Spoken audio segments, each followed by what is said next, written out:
Sir, हमारे मस्तिष्क के दो भाग होते हैं, कॉन्शियस माइंड और सबकॉन्शियस माइंड। सर, मस्तिष्क के इन दो भागों के बीच कार्यों का विभाजन किस तरह से होता है तथा कॉन्शियस माइंड और सबकॉन्शियस माइंड के प्रमुख फंक्शंस, फीचर्स और पावर्स क्या हैं?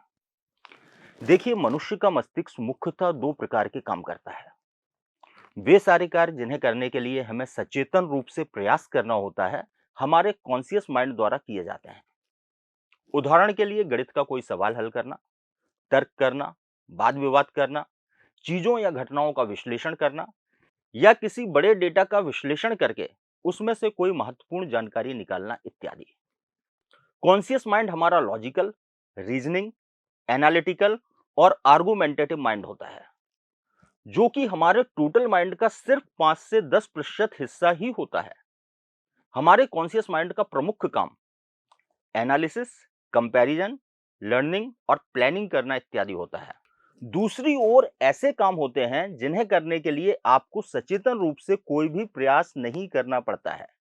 इस सारे काम आपके सबकॉन्शियस माइंड द्वारा स्वचालित रूप से खुद ब खुद संचालित किए जाते हैं, जैसे कि हृदय द्वारा शरीर में रक्त का परिवहन करना, लीवर की मदद से खाना पचाना, किडनी की मदद से रक्त को साफ करना, फेफड़ों की मदद से शुद्ध वायु ऑक्सीजन को रक्त में मिलाना एवं अशुद्ध वायु कार्बन डाइऑक्साइड को रक्त से बाहर निकालना इत्यादि। तो हम देखते हैं कि हमारे जितने भी महत्वपूर्ण कार्य हैं या ऐसे जितने भी कार्य हैं जो कि हमें जीवित रखने के लिए अत्यंत जरूरी हैं, वे सारे कार्य हमारा सबकॉन्शियस माइंड हमारे बिना किसी सचेतन प्रयास के स्वतः ही स्वचालित रूप से लगातार संचालित करता रहता है। इसीलिए हमारा सबकॉन्शियस माइंड हमारे कॉन्शियस माइंड की तुलना में बहुत ही अधिक पावरफुल, एफिशिएंट और इंटेलिजेंट होता है तथा हमारा सबकॉन्शियस माइंड हमारे टोटल माइंड का 90 से 95% हिस्सा होता है, जबकि हमारा कॉन्शियस माइंड हमारे टोटल माइंड का केवल 5 से 10% हिस्सा ही होता है। हमारे सबकॉन्शियस माइंड में एक साथ कई कई इंफॉर्मेशंस को प्रोसेस करने की क्षमता होती है तथा हमारा सबकॉन्शियस माइंड एक साथ कई कार्यों को संपादित कर सकता है। अतः हमारा सबकॉन्शियस माइंड मल्टीटास्किंग और मल्टी प्रोसेसिंग माइंड होता है। उदाहरण के लिए हमारा सबकॉन्शियस माइंड एक साथ हजारों तरह की इंफॉर्मेशंस को प्रोसेस कर सकता है, जैसे कि हमारा सबकॉन्शियस माइंड एक ही समय में एक साथ आंखों से दिखाई देने वाले प्रकाश, कानों से सुनाई देने वाली ध्वनि एवं त्वचा से महसूस होने वाले स्पर्श एवं तापमान इत्यादि की कई तरह की इंफॉर्मेशंस को एक साथ प्रोसेस कर सकता है। हमारा सबकॉन्शियस माइंड एक साथ एक ही समय में कई तरीके के कार्यों को संपादित कर सकता है, जैसे कि एक ही समय में लीवर खाने को पचाता है, ठीक उसी समय गुर्दे हमारे रक्त को साफ करते हैं, ठीक उसी समय हमारे फेफड़े ऑक्सीजन को खून में मिलाते हैं तथा कार्बन डाइऑक्साइड को खून से बाहर निकालते हैं। जबकि हमारा कॉन्शियस माइंड एक समय में सिर्फ एक ही कार्य कर सकता है तथा एक ही थॉट या इंफॉर्मेशन को प्रोसेस कर सकता है। हमारा सबकॉन्शियस माइंड हजारों तरह के रसायनों एवं हार्मोन्स का बड़ी ही तेजी के साथ ब्लड में सीक्रेशन करता है और मस्तिष्क में न्यूरॉन्स के बीच लाखों विद्युत संकेतों का बड़ी ही तेज गति के साथ एक न्यूरॉन से दूसरे न्यूरॉन्स के बीच ट्रांसमिशन करता है। इसलिए हमारे सबकॉन्शियस माइंड की स्पीड हमारे कॉन्शियस माइंड की तुलना में अत्यधिक ज्यादा होती है।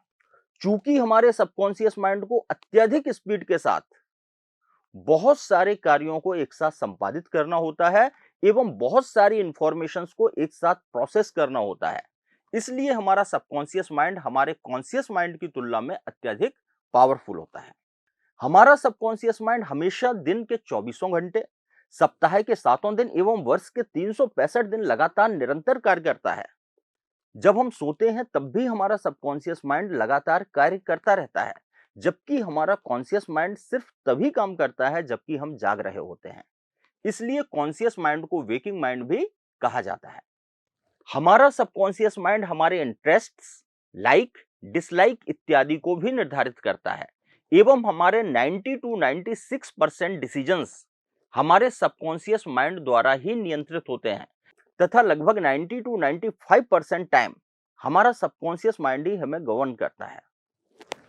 इसीलिए दोस्तों अक्सर ऐसा होता है कि हम किसी बड़े शोरूम में जाकर के किसी पर्टिकुलर ब्रांड की ड्रेस ले लेते हैं, पर्टिकुलर ब्रांड की घड़ी खरीद लेते हैं, पर्टिकुलर ब्रांड के जूते खरीद लेते हैं और हम सोचते हैं कि हमने इस पर्टिकुलर ब्रांड के कपड़े, जूते और घड़ी का स्वयं चुनाव किया है। जबकि वास्तविकता में हम अपने सबकॉन्शियस माइंड के नियंत्रण में उन सारे ब्रांड्स का चुनाव कर रहे होते हैं जिसका विज्ञापन टेलीविजन और सोशल मीडिया पर लगातार हमें दिखाया जा रहा है।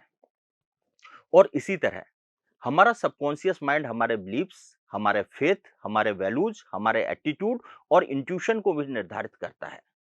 हमारा सबकॉन्शियस माइंड ही हमारे ऑटोमेटिक थॉट्स और इमोशनल पैटर्न्स को भी निर्धारित करता है। हमारा सबकॉन्शियस माइंड ही हमारे परसेप्शंस, रिएक्शंस और टेम्परामेंट को भी निर्धारित करता है। यानी किसी पर्टिकुलर सिचुएशन में हम किस तरह से रिएक्ट करेंगे या किसी इवेंट, घटना या व्यक्ति को हम किस तरह से देखते हैं या उसके प्रति हमारा क्या नजरिया है या हम किस टेम्परामेंट के व्यक्ति हैं, ये सभी कुछ हमारे सबकॉन्शियस माइंड द्वारा ही निर्धारित होता है।